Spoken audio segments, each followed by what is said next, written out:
Hello and welcome to WildGate. Now, people have their likes and their dislikes, and aesthetics are subjective. But what is not subjective is the standards of excellence in a craft. The craft we will be looking at today is miniatures, and the subject matter is Batman. I don't have all the Batman miniatures, so most of my stuff comes from HeroClix. Now we're going to set up some ground rules.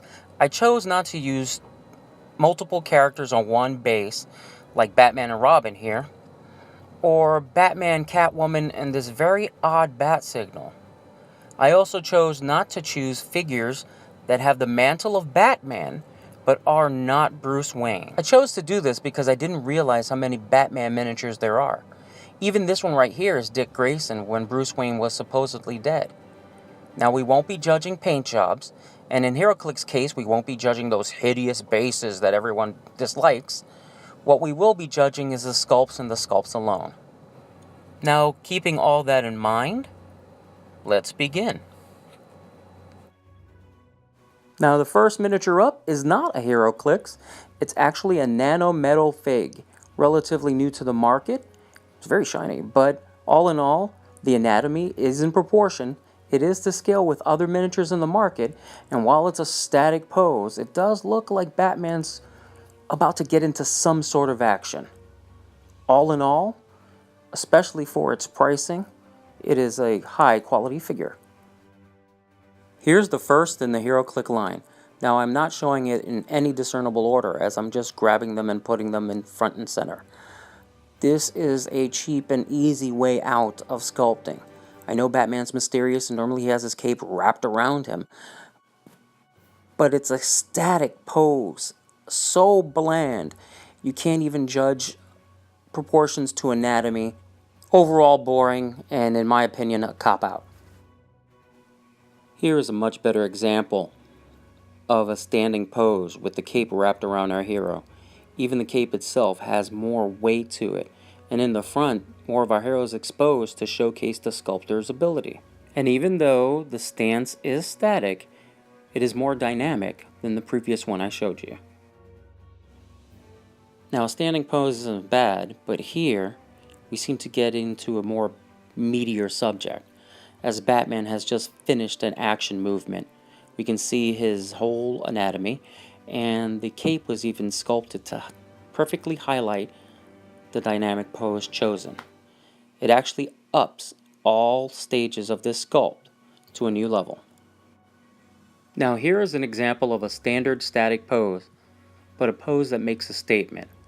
Obviously, Batman is calculating something or deducing some sort of thing, but the sculptor uses the cape in order to make sure that his subject doesn't end up looking flat. Now, bringing the other one back in, we can see easily that the difference is amazing. Uh-oh, it looks like we're taking a step back with this one. But at least our subject matter is more exposed to give us something to look at, other than a cape. Well, it looks like this might be a continuing problem. I guess that's the problem that occurs when one subject matter has so many pieces. But even here, in a static pose, there's a little bit more movement to appreciate. Well, this is more like it. Getting some action into our pieces. Here, Batman is getting ready to throw his famous batarang. The cape still is a little stale, and he's standing just a little too upright and straight to make this a convincing action pose. But we're heading in the right direction. Well, this one gets an A for effort, I guess. While I think the overall sculpt is lacking in detail, I do like this multiple batarang throw with a speed effect tossed in. It's just the overall piece needs a little bit more refinement. Now here we have Batman in his Batman Inc. batsuit. There's enough detail here for me to distinguish which suit this is. The subject matter is also in full view, and he's even grabbing his cape to do that bat cape flare. All in all, a very good piece. Here we have a piece that, at least the anatomy, seems to be more in proportion than other pieces I have shown you. The thing here is that the cape is confusing me. It is detailed, but I'm not really sure what was going on here.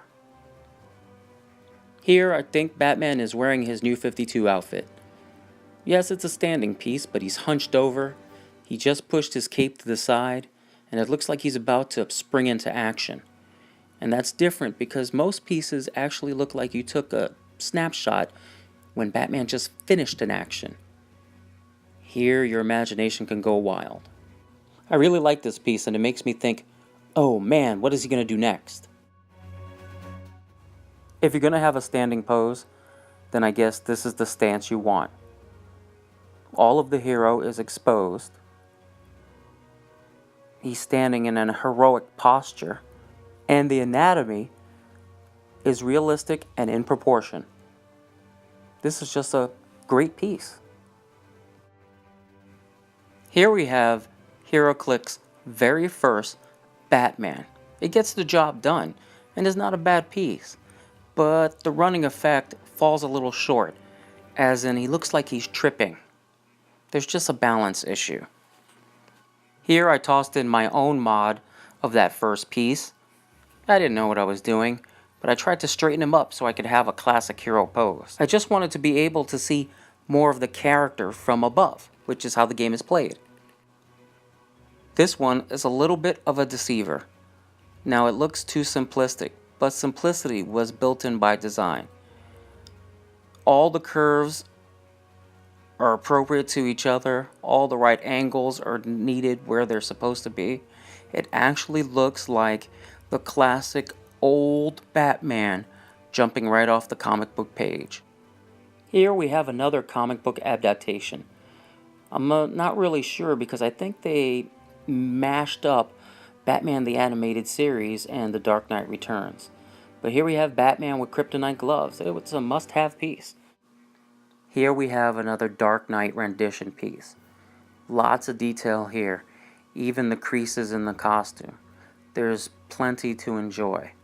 They even added a scenic part to the base.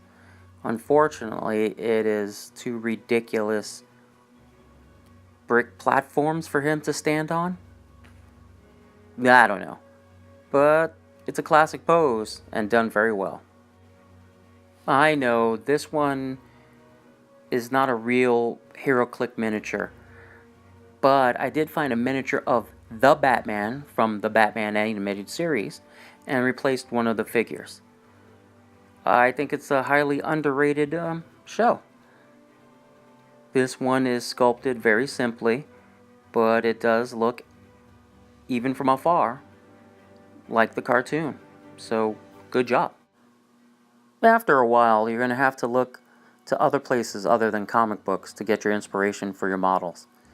Here, we have an excellent Batman piece that is represented by the outfit in the video game Arkham Asylum.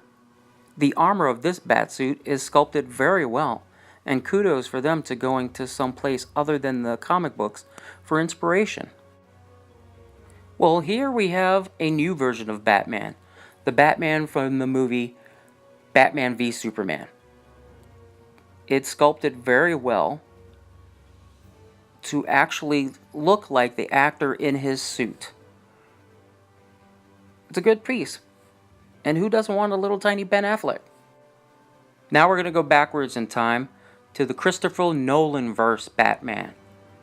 That's Christian Bale in his bat suit.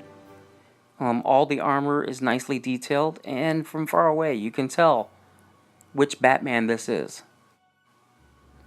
Here's another version of The Dark Knight Rises Batman Nolan-verse. Here he's stepping on something, so it's a scenic piece to the base. Game terms, it makes no sense to be carrying around a corner of a building everywhere you move on the map. But scenic pieces enhance the model. This is a Batman from Batman Hush storyline in the comic books. The sculpt is good, but it's gone wrong. It's highly detailed, but it seems very unbalanced, because it is. And the silhouette is really weird, and I don't know, it's off a little. Back to scenic pieces. Here we have Batman running over some bricks. It does add something to the sculpt, but once again, it must be really hard to do running, because it looks like he just tripped. Another scenic piece, but in this case, I think there's a Bowen statue like this, but this is an excellent piece to show everything that you can do right in sculpting a miniature. The pose is dynamic, it's classic Batman, you can totally see the subject matter, the scenery just adds to the ambiance. It is a great piece. And last but not least, no, I'm not showing you just a flock of bats. It's a model that could have multiple flocks of bats attached to it.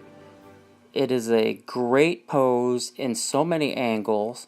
The bat adds to the ambiance. The rock on the floor, it is an all-over excellent piece. And that's what I wanted to end on. I hope you enjoyed this little look of Batman in miniature form, and tell me what you think. Well, I hope you liked this little showcase. Agree with me, disagree with me, hate what I said, like what I said. Let me know. Let's discuss. Remember to like, comment, and subscribe. I'm WildGate. Until next time, game on.